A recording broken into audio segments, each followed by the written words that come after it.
Hello and welcome to today's video update from the Journeyman Project Tribute. Right, this one is going to be a little bit of a delve into special effects. I know you've seen a couple of things I've done, it was a good while ago now actually, looking at the time travel effect, combining the Blender internal render engine with time-lapse footage on moving planes around a semi-transparent cylinder with particles that were travelling through the cylinder. Everything had motion blur on it, loads of different things. Went down pretty well. Actually got some good feedback on that one. But today I've been looking at the global transporter, in inverted commas, landing effect. This is using a similar approach, but I wanted to share this with you. I've had a lot of fun playing with the compositor on this one, doing some crazy stuff. So I'll show you that. Let me just go to the node editor, and there it is. Right, and here it is. So without further ado, let me go to frame 1,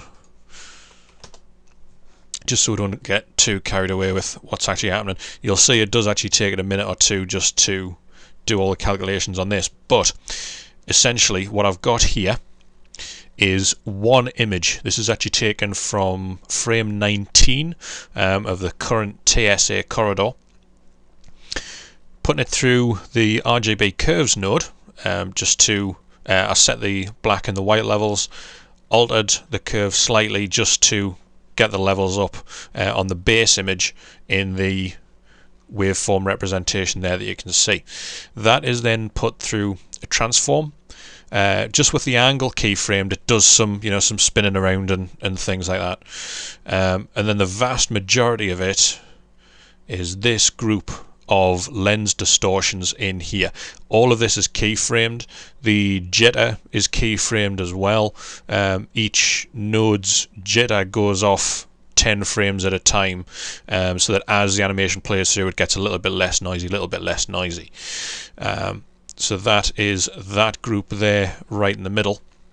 Once it's done all of that, there's sort of group of 4 lens distortions there. They literally take the image and turn it into this circle that we can see in the middle. In fact, if I move it forward to say, let's have a look, you can see those values decreasing as I go through. Let's say frame 10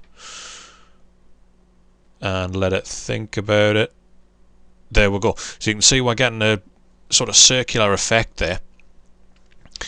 Wasn't entirely what I was aiming for, but this is what I've come to dub a happy accident. I thought that effect, when it actually finished doing the composite on that, was brilliant. Great representation, and again alludes to the idea of a tunnel, because your body's basically been scrambled into pieces and fired down a tube. It's a bad time for your broadband to go off. So okay, that is fine. Moving on, we have the scale node. This essentially turns it into, if I go back to frame 1, you'll see that turn into just a flat line. This was trying to get the effect from the original Journeyman, where you go through the global transporter, the screen shrinks down to a dot as though it was on a really old television. Then when you land, it does the opposite. It expands out, comes up, all the rest of it. I did actually keyframe all of that in. That was working pretty well, but then I found that adding some of the other effects in got rid of that initial idea, but the other effects that it came up with just looked far better. So that's what they do. 3 glare nodes on it. We've got a fog glow, which does the obvious. Literally any bright objects in there just adds a specified size glow around it, based on the threshold of the detection and the size of the glow itself. The ghosts, essentially, let's see if I can find a good frame to try and demonstrate what that does. I don't think I'm going to be able to, because everything's just too mad in here. Essentially that just adds, what would be the proper definition?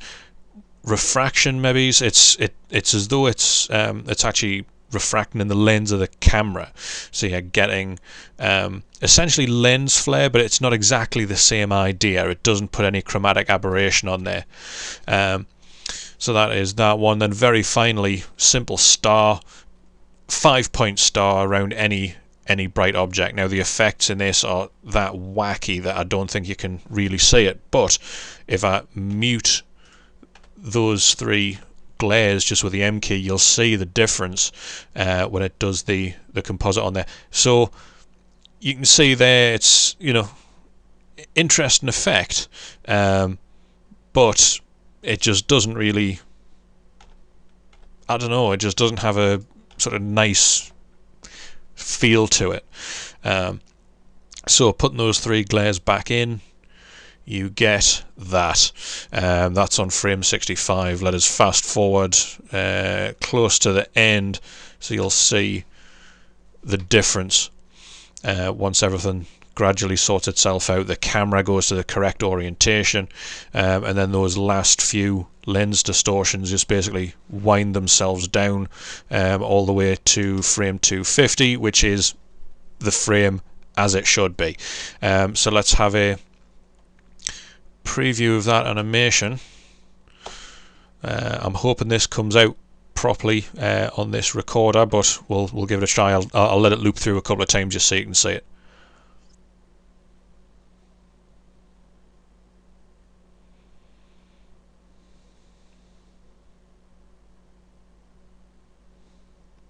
Obviously, one thing that this is missing is the actual global transporter interface. You know, you're going to have the machine in front of you there as well, so that's going to make a difference to that final effect. But just as an absolute base point, I thought that was quite interesting. One thing I haven't actually tried, let's get through to 250. 250, right, okay. Now, in theory, when it fires to send you somewhere, it should do the same in reverse, because that's all the animation was in the original. So let's do this in reverse and see what it looks like.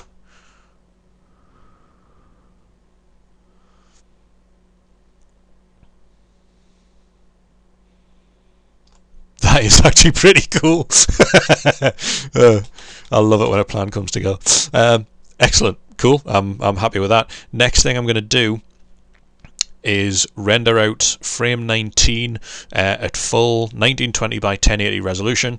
I've got this saved as its own file, so I can literally save that image out, put it into here, connect it, and do the whole effect in full HD.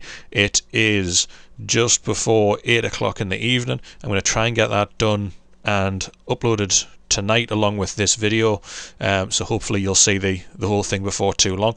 With that in mind, I'm going to stop this here, and I'll say cheerio and see you next time. Oh, and before I go, Happy New Year to everyone who's watching this. It's a little bit late, it's January the 2nd, but never mind, Happy New Year to you anyway.